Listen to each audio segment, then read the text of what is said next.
شروع اللہ کا نام لے کر جو بڑا مہربان نہایت رحم والا ہے۔ سب تعریف اللہ ہی کو ہے جس نے اپنے محبوب بندے محمد صلی اللہ علیہ وآلہ وسلم پر یہ کتاب نازل کی اور اس میں کسی طرح کی کجی اور پیچیدگی نہ رکھی، بلکہ سیدھی اور سلیس اتاری تاکہ لوگوں کو عذاب سخت سے جو اس کی طرف سے آنے والا ہے ڈرائے، اور مومنوں کو جو نیک عمل کرتے ہیں خوشخبری سنائے کہ ان کے لیے ان کے کاموں کا نیک بدلہ یعنی بہشت ہے جس میں وہ ہمیشہ رہیں گے، اور ان لوگوں کو بھی ڈرائے جو کہتے ہیں کہ اللہ نے کسی کو بیٹا بنا لیا ہے۔ ان کو اس بات کا کچھ بھی علم نہیں اور نہ ان کے باپ دادا ہی کو تھا۔ یہ بڑی سخت بات ہے جو ان کے منہ سے نکلتی ہے، اور کچھ شک نہیں کہ یہ جو کچھ کہتے ہیں محض جھوٹ ہے۔ اے پیغمبر، اگر یہ اس کلام پر ایمان نہ لائیں تو شاید تم ان کے پیچھے رنج کر کر کے اپنے تئیں ہلاک کر دو گے۔ جو چیز زمین پر ہے ہم نے اس کو زمین کے لیے زینت بنایا ہے تاکہ لوگوں کی آزمائش کریں کہ ان میں کون اچھے عمل کرنے والا ہے،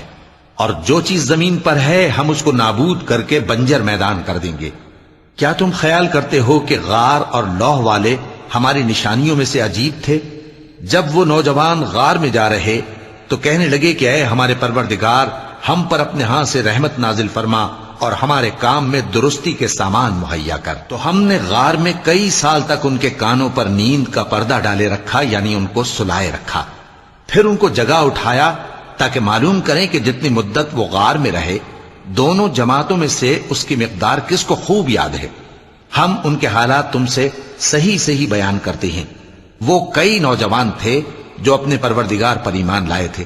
اور ہم نے ان کو اور زیادہ ہدایت دی تھی، اور ان کے دلوں کو مربوط یعنی مضبوط کر دیا۔ جب وہ اٹھ کھڑے ہوئے تو کہنے لگے کہ ہمارا پروردگار آسمانوں اور زمین کا مالک ہے، ہم اس کے سوا کسی کو معبود سمجھ کر نہ پکاریں گے۔ اگر ایسا کیا تو اس وقت ہم نے بے عقلی کی بات کی۔ ان ہماری قوم کے لوگوں نے اس کے سوا اور معبود بنا رکھے ہیں، بھلا یہ ان کے معبود ہونے پر کوئی کھلی دلیل کیوں نہیں لاتے؟ تو اس سے زیادہ کون ظالم ہے جو اللہ پر جھوٹ باندھے؟ اور جب تم نے ان مشرکوں سے اور جن کی یہ اللہ کے سوا عبادت کرتے ہیں ان سے کنارہ کر لیا ہے تو غار میں چل رہو، تمہارا پروردگار تمہارے لیے اپنی رحمت وسیع کر دے گا اور تمہارے کاموں میں آسانی کے سامان مہیا کرے گا۔ اور جب سورج نکلے تو تم دیکھو کہ دھوپ ان کے غار سے داہنی طرف سمٹ جائے، اور جب غروب ہو تو ان سے بائیں طرف کترا جائے، اور وہ اس غار کے کشادہ حصے میں تھے۔ یہ اللہ کی نشانیوں میں سے ہیں، جس کو اللہ ہدایت دے وہ ہدایت یاب ہے، اور جس کو گمراہ رہنے دے تو تم اس کے لیے کوئی دوست راہ بتانے والا نہ پاؤ گے۔ اور تم ان کے متعلق خیال کرو کہ وہ جاگ رہے ہیں حالانکہ وہ سوتے ہیں، اور ہم ان کو دائیں اور بائیں کروٹ بدلاتے تھے، اور ان کا کتا چوکھٹ پر دونوں ہاتھ پھیلائے ہوئے تھا۔ اگر تم ان کو جھانک کر دیکھتے تو پیٹ پھیر کر بھاگ جاتے اور ان سے دہشت میں آ جاتے۔ اور اسی طرح ہم نے ان کو اٹھایا تاکہ آپس میں ایک دوسرے سے دریافت کریں۔ ایک کہنے والے نے کہا کہ تم یہاں کتنی مدت رہے؟ انہوں نے کہا کہ 1 دن یا اس سے بھی کم۔ انہوں نے کہا کہ جتنی مدت تم رہے ہو تمہارا پروردگار ہی اس کو خوب جانتا ہے، تو اپنے میں سے کسی کو یہ روپیہ دے کر شہر بھیجو، وہ دیکھے کہ نفیس کھانا کون سا ہے تو اس میں سے کھانا لے آئے، اور احتیاط سے آئے جائے اور تمہارا حال کسی کو نہ بتائے۔ اگر وہ تم پر دسترس پا لیں گے تو تمہیں سنسار کر دیں گے یا پھر اپنے مذہب میں داخل کر لیں گے، اور اس وقت تم کبھی فلاح نہیں پاؤ گے۔ اور اسی طرح ہم نے لوگوں کو ان کے حال سے خبردار کر دیا تاکہ وہ جانیں کہ اللہ کا وعدہ سچا ہے، اور یہ کہ قیامت جس کا وعدہ کیا جاتا ہے اس میں کچھ شک نہیں۔ اس وقت لوگ ان کے بارے میں باہم جھگڑنے لگے اور کہنے لگے کہ ان کے غار پر عمارت بنا دو۔ ان کا پروردگار ان کے حال سے خوب واقف ہے۔ جو لوگ ان کے معاملے میں غلبہ رکھتے تھے وہ کہنے لگے کہ ہم ان کے غار پر مسجد بنائیں گے۔ بعض لوگ اٹکل پچو کہیں گے کہ وہ 3 تھے اور چوتھا ان کا کتا تھا، اور بعض کہیں گے کہ وہ 5 تھے اور چھٹا ان کا کتا تھا، اور بعض کہیں گے کہ وہ 7 تھے اور 8واں ان کا کتا تھا۔ کہہ دو کہ میرا پروردگار ہی ان کے شمار سے خوب واقف ہے، ان کو جانتے بھی ہیں تو تھوڑے ہی لوگ جانتے ہیں۔ تو تم ان کے معاملے میں بحث نہ کرنا مگر سرسری سی بحث، اور نہ ان کے بارے میں ان میں سے کسی سے کچھ دریافت ہی کرنا، اور کسی کام کی نسبت نہ کہنا کہ میں اسے کل کر دوں گا، مگر انشاءاللہ کہہ کر، یعنی اگر اللہ چاہے تو کر دوں گا۔ اور جب اللہ کا نام لینا بھول جاؤ تو یاد آنے پر لے لو، اور کہہ دو کہ امید ہے کہ میرا پروردگار مجھے اس سے بھی زیادہ ہدایت کی باتیں بتائے۔ اور اصحاب کہف اپنے غار میں 9 پر 300 سال رہے۔ کہہ دو کہ جتنی مدت وہ رہے اسے اللہ ہی خوب جانتا ہے، اسی کو آسمانوں اور زمین کی پوشیدہ باتیں معلوم ہیں، وہ کیا خوب دیکھنے والا اور کیا خوب سننے والا ہے۔ اس کے سوا ان کا کوئی کارساز نہیں، اور نہ وہ اپنے حکم میں کسی کو شریک کرتا ہے۔ اور اپنے پروردگار کی کتاب کو جو تمہارے پاس بھیجی جاتی ہے پڑھتے رہا کرو، اس کی باتوں کو کوئی بدلنے والا نہیں، اور اس کے سوا تم کہیں پناہ بھی نہیں پاؤ گے۔ اور جو لوگ صبح و شام اپنے پروردگار کو پکارتے اور اس کی خوشنودی کے طالب ہیں، ان کے ساتھ صبر کرتے رہو، اور تمہاری نگاہیں ان میں سے گزر کر اور طرف نہ دوڑیں کہ تم دنیاوی زندگی کی رونقوں کے خواستگار ہو جاؤ۔ اور جس شخص کے دل کو ہم نے اپنی یاد سے غافل کر دیا ہے اور وہ اپنی خواہش کی پیروی کرتا ہے اور اس کا کام حد سے بڑھ گیا ہے، اس کا کہا نہ ماننا۔ اور کہہ دو کہ لوگو یہ قرآن تمہارے پروردگار کی طرف سے برحق ہے، تو جو چاہے ایمان لائے اور جو چاہے کافر رہے۔ ہم نے ظالموں کے لیے دوزخ کی آگ تیار کر رکھی ہے جس کی قناتیں ان کو گھیر رہی ہوں گی، اور اگر فریاد کریں گے تو ایسے کھولتے ہوئے پانی سے ان کی داد رسی کی جائے گی جو پگھلے ہوئے تانبے کی طرح گرم ہوگا، اور جو ان کے چہروں کو بھون ڈالے گا۔ ان کے پینے کا پانی بھی برا اور آرام گاہ بھی بری۔ اور جو ایمان لائے اور کام بھی نیک کرتے رہے تو ہم نیک کام کرنے والوں کا اجر ضائع نہیں کرتے۔ ایسے لوگوں کے لیے ہمیشہ رہنے کے باغ ہیں جن میں ان کے محلوں کے نیچے نہریں بہ رہی ہیں، ان کو وہاں سونے کے کنگن پہنائے جائیں گے، اور وہ باریک دیبا اور اطلس کے سبز کپڑے پہنا کریں گے، اور تختوں پر تکیے لگا کر بیٹھا کریں گے۔ کیا خوب بدلہ اور کیا خوب آرام گاہ ہے۔ اور ان سے 2 شخصوں کا حال بیان کرو جن میں سے ایک کو ہم نے انگور کے 2 باغ عنایت کیے تھے اور ان کے گردا گرد کھجوروں کے درخت لگا دیے تھے اور ان کے درمیان کھیتی پیدا کر دی تھی۔ دونوں باغ کثرت سے پھل لاتے اور اس کی پیداوار میں کسی طرح کی کمی نہ ہوتی، اور دونوں میں ہم نے ایک نہر بھی جاری کر رکھی تھی،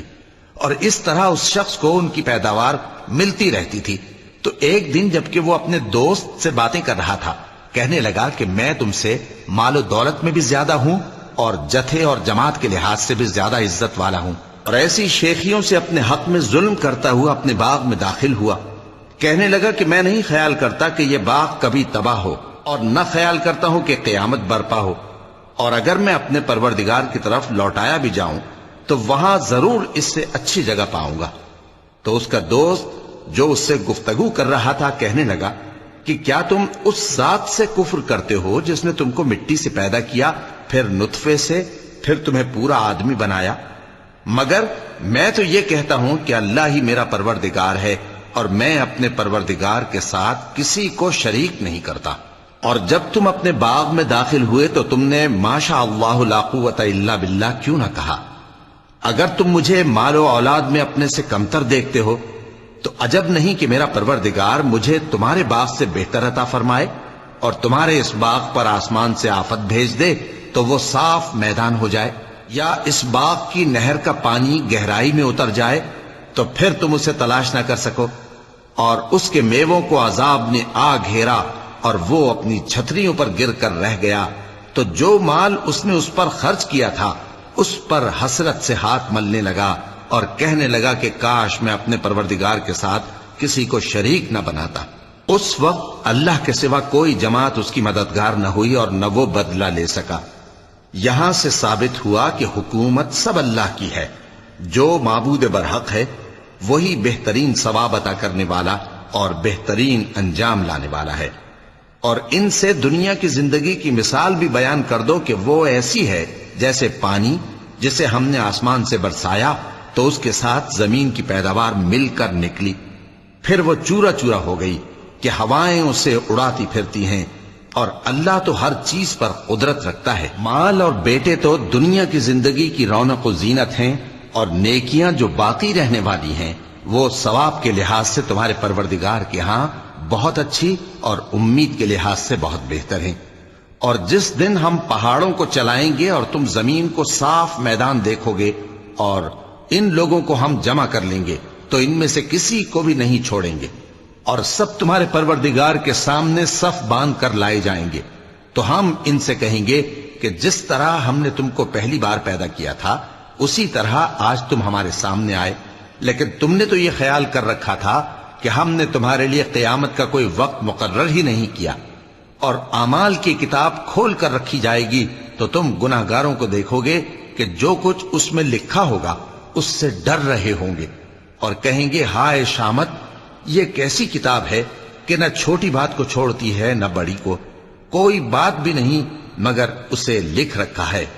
اور جو جو عمل کیے ہوں گے سب کو حاضر پائیں گے، اور تمہارا پروردگار کسی پر ظلم نہیں کرے گا۔ اور جب ہم نے فرشتوں کو حکم دیا کہ آدم کو سجدہ کرو تو سب نے سجدہ کیا مگر ابلیس نے نہ کیا،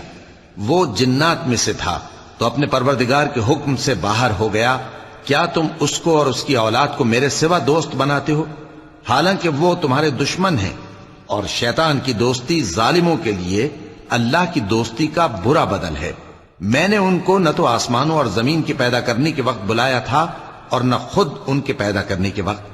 اور میں ایسا نہ تھا کہ گمراہ کرنے والوں کو مددگار بناتا۔ اور جس دن اللہ فرمائے گا کہ اب میرے شریکوں کو جن کی نسبت تم معبود ہونے کا گمان رکھتے تھے بلاؤ، تو وہ ان کو بلائیں گے مگر وہ ان کو کچھ جواب نہ دیں گے، اور ہم ان کے درمیان ہلاکت کی ایک جگہ بنا دیں گے، اور گناہگار لوگ دوزخ کو دیکھیں گے تو یقین کر لیں گے کہ وہ اس میں پڑنے والے ہیں، اور اس سے بچنے کا کوئی رستہ نہ پائیں گے۔ اور ہم نے اس قرآن میں لوگوں کے سمجھانے کے لیے طرح طرح کی مثالیں بیان فرمائی ہیں، لیکن انسان سب چیزوں سے بڑھ کر جھگڑالو ہے، اور لوگوں کے پاس جب ہدایت آ گئی تو ان کو کس چیز نے منع کیا کہ ایمان لائیں اور اپنے پروردگار سے بخشش مانگیں، بجز اس کے کہ اس بات کے منتظر ہوں کہ انہیں بھی پہلوں کا سا معاملہ پیش آئے یا ان پر عذاب سامنے سے آ جائے۔ اور ہم جو پیغمبروں کو بھیجا کرتے ہیں تو صرف اس لیے کہ لوگوں کو اللہ کی نعمتوں کی خوشخبریاں سنائیں اور عذاب سے ڈرائیں، اور جو کافر ہیں وہ باطل کی مدد سے جھگڑا کرتے ہیں تاکہ اس سے حق کو پھسلا دیں، اور انہوں نے ہماری آیتوں کو اور جس چیز سے ان کو ڈرایا جاتا ہے اسے ہنسی بنا لیا ہے۔ اور اس سے بڑھ کر ظالم کون، جس کو اس کے پروردگار کی آیات کے ذریعے سمجھایا گیا تو اس نے ان سے منہ پھیر لیا، اور جو اعمال وہ آگے کر چکا اس کو بھول گیا۔ ہم نے ان کے دلوں پر پردے ڈال دیے کہ اسے سمجھ نہ سکیں، اور کانوں میں ثقل پیدا کر دیا ہے کہ سن نہ سکیں، اور اگر تم ان کو رستے کی طرف بلاؤ تو کبھی رستے پر نہ آئیں گے، اور تمہارا پروردگار بخشنے والا صاحب رحمت ہے۔ اگر وہ ان کے کرتوتوں پر ان کو پکڑنے لگے تو ان پر جھٹ عذاب بھیج دے،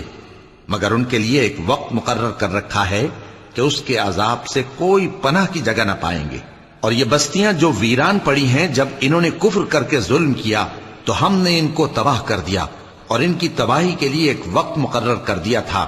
اور جب موسیٰ نے اپنے شاگرد سے کہا کہ جب تک میں دو دریاؤں کے ملنے کی جگہ نہ پہنچ جاؤں ٹلنے کا نہیں، خاص صدیوں چلتا رہوں، پھر جب وہ دونوں ان دریاؤں کے سنگم پر پہنچے تو اپنی مچھلی بھول گئے، پھر اس مچھلی نے دریا میں سرنگ کی طرح اپنا رستہ بنا لیا۔ جب آگے چلے تو موسیٰ نے اپنے شاگرد سے کہا کہ ہمارا کھانا لاؤ، اس سفر سے ہم کو بہت تکان ہو گئی ہے۔ اس نے کہا کہ بھلا آپ نے دیکھا کہ جب ہم نے اس چٹان کے پاس آرام کیا تھا تو میں مچھلی وہیں بھول گیا، اور مجھے آپ سے اس کا ذکر کرنا شیطان نے بھلا دیا، اور اس مچھلی نے عجیب طرح سے دریا میں اپنا رستہ بنایا۔ موسیٰ نے کہا یہی تو وہ مقام ہے جسے ہم تلاش کرتے تھے، تو وہ اپنے پاؤں کے نشان دیکھتے دیکھتے لوٹ گئے۔ وہاں انہوں نے ہمارے بندوں میں سے ایک بندہ دیکھا جس کو ہم نے اپنے ہاں سے رحمت خاص سے نوازا تھا، اور اپنے پاس سے ایک خاص علم بخشا تھا۔ موسیٰ نے ان سے، جن کا نام خضر تھا، کہا کہ جو علم اللہ کی طرف سے آپ کو سکھایا گیا ہے، اگر آپ اس میں سے مجھے کچھ بھلائی کی باتیں سکھائیں تو میں آپ کے ساتھ رہوں۔ خضر نے کہا کہ تم میرے ساتھ رہ کر صبر نہیں کر سکو گے، اور جس بات کی تمہیں خبر ہی نہیں اس پر صبر کر بھی کیسے سکتے ہو؟ موسیٰ نے کہا اللہ نے چاہا تو آپ مجھے صابر پائیے گا، اور میں آپ کے ارشاد کے خلاف نہیں کروں گا۔ خضر نے کہا اگر تم میرے ساتھ رہنا چاہو تو شرط یہ ہے مجھ سے کوئی بات نہ پوچھنا جب تک میں خود اس کا ذکر تم سے نہ کروں۔ تو دونوں چل پڑے، یہاں تک کہ جب کشتی میں سوار ہوئے تو خضر نے کشتی کو پھاڑ ڈالا۔ موسیٰ نے کہا کیا آپ نے اس کو اس لیے پھاڑا ہے کہ سواروں کو غرق کر دی؟ یہ تو آپ نے بڑی عجیب بات کی۔ خضر نے کہا کیا میں نے نہیں کہا تھا کہ تم میرے ساتھ صبر نہ کر سکو گے؟ موسیٰ نے کہا کہ جو بھول مجھ سے ہوئی اس پر مواخذہ نہ کیجیے اور میرے معاملے میں مجھ پر مشکل نہ ڈالیے۔ پھر دونوں چلے، یہاں تک کہ رستے میں ایک لڑکا ملا تو خضر نے اسے مار ڈالا۔ موسیٰ نے کہا کہ آپ نے ایک بے گناہ شخص کو ناحق بغیر قصاص کے مار ڈالا، یہ تو آپ نے بری بات کی۔ خضر نے کہا کیا میں نے نہیں کہا تھا کہ تم سے میرے ساتھ صبر نہیں ہو سکے گا؟ انہوں نے کہا کہ اگر میں اس کے بعد پھر کوئی بات پوچھوں یعنی اعتراض کروں تو مجھے اپنے ساتھ نہ رکھیے گا کہ آپ میری طرف سے عذر کے قبول کرنے میں حد کو پہنچ گئے ہیں۔ پھر دونوں چلے، یہاں تک کہ گاؤں والوں کے پاس پہنچے اور ان سے کھانا طلب کیا۔ انہوں نے ان کی ضیافت کرنے سے انکار کیا۔ پھر انہوں نے وہاں ایک دیوار دیکھی جو گرا چاہتی تھی تو خضر نے اس کو سیدھا کر دیا۔ موسیٰ نے کہا کہ اگر آپ چاہتے تو ان سے اس کا معاوضہ لے لیتے تاکہ کھانے کا کام چلتا۔ خضر نے کہا کہ اب مجھ میں اور تم میں علیحدگی، مگر جن باتوں پر تم صبر نہ کر سکے میں ان کا تمہیں بھید بتائے دیتا ہوں کہ وہ جو کشتی تھی غریب لوگوں کی تھی جو دریا میں محنت کر کے یعنی کشتیاں چلا کر گزارا کرتے تھے، اور ان کے سامنے کی طرف ایک بادشاہ تھا جو ہر اچھی کشتی کو زبردستی چھین لیتا تھا، تو میں نے چاہا کہ اسے عیبدار کر دوں تاکہ وہ اسے غصب نہ کر سکے۔ اور وہ جو لڑکا تھا اس کے ماں باپ دونوں مومن تھے، ہمیں اندیشہ ہوا کہ وہ بڑا ہو کر بد کردار ہوگا تو کہیں ان کو سرکشی اور کفر میں نہ پھنسا دے، تو ہم نے چاہا کہ ان کا پروردگار اس کی جگہ ان کو اور بچہ عطا فرمائے جو اخلاقی پاکیزگی میں بہتر اور محبت میں زیادہ قریب ہو۔ اور وہ جو دیوار تھی سو 2 یتیم لڑکوں کی تھی جو شہر میں رہتے تھے، اور اس کے نیچے ان کا خزانہ دفن تھا، اور ان کا باپ ایک نیک آدمی تھا۔ تو تمہارے پروردگار نے چاہا کہ وہ اپنی جوانی کو پہنچ جائیں اور پھر اپنا خزانہ نکالیں۔ یہ تمہارے پروردگار کی مہربانی ہے، اور یہ کام میں نے اپنی طرف سے نہیں کیے، یہ ان باتوں کی حقیقت ہے جن پر تم صبر نہ کر سکے۔ اور تم سے ذوالقرنین کے بارے میں دریافت کرتے ہیں، کہہ دو کہ میں اس کا کسی قدر حال تمہیں پڑھ کر سناتا ہوں۔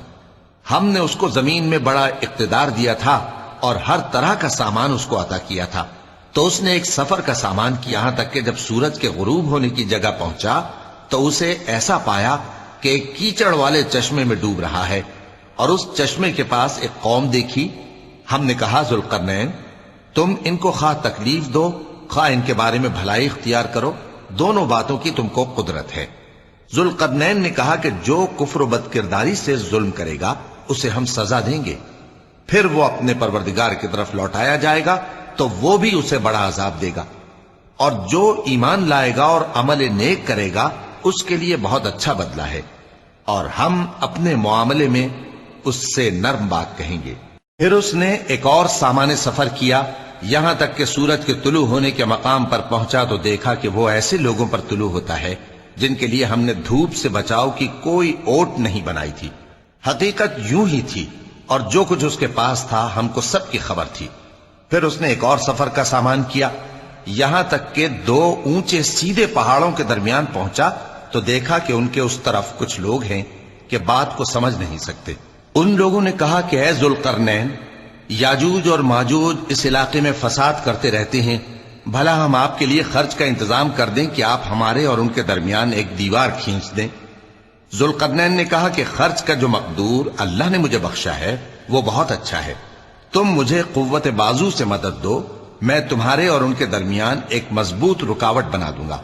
تم لوہے کے بڑے بڑے تختے میرے پاس لاؤ۔ چنانچہ کام جاری کر دیا گیا، یہاں تک کہ جب اس نے دونوں پہاڑوں کے درمیان کا حصہ برابر کر دیا اور کہا کہ اب اسے دھوکو، یہاں تک کہ جب اس کو دھونک دھونک کر آگ کر دیا تو کہا کہ اب میرے پاس تانبا لاؤ کہ اس پر پگھلا کر ڈال دوں۔ پھر ان میں یہ قدرت نہ رہی کہ اس پر چڑھ سکیں، اور نہ یہ طاقت رہی کہ اس میں نقب لگا سکیں۔ بولا کہ یہ میرے پروردگار کی مہربانی ہے، پھر جب میرے پروردگار کا وعدہ آ پہنچے گا تو اس کو ڈھا کر ہموار کر دے گا، اور میرے پروردگار کا وعدہ سچا ہے۔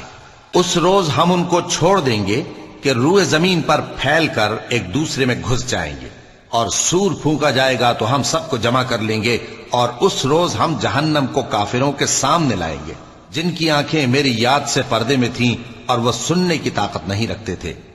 اب کیا کافر یہ خیال کرتے ہیں کہ وہ میرے بندوں کو میرے سوا اپنا کارساز بنائیں گے تو میں خفا نہیں ہوں گا؟ ہم نے ایسے کافروں کے لیے جہنم کی مہمانی تیار کر رکھی ہے۔ کہہ دو کہ ہم تمہیں ایسے لوگ بتائیں جو اعمال کے لحاظ سے بڑے نقصان میں ہیں۔ یہ وہ لوگ ہیں جن کی دوڑ دھوپ دنیا کی زندگی میں برباد ہو گئی اور وہ یہ سمجھے ہوئے ہیں کہ وہ اچھے کام کر رہے ہیں۔ یہ وہ لوگ ہیں جنہوں نے اپنے پروردگار کی آیتوں کو نہ مانا اور اس کے سامنے جانے سے انکار کیا،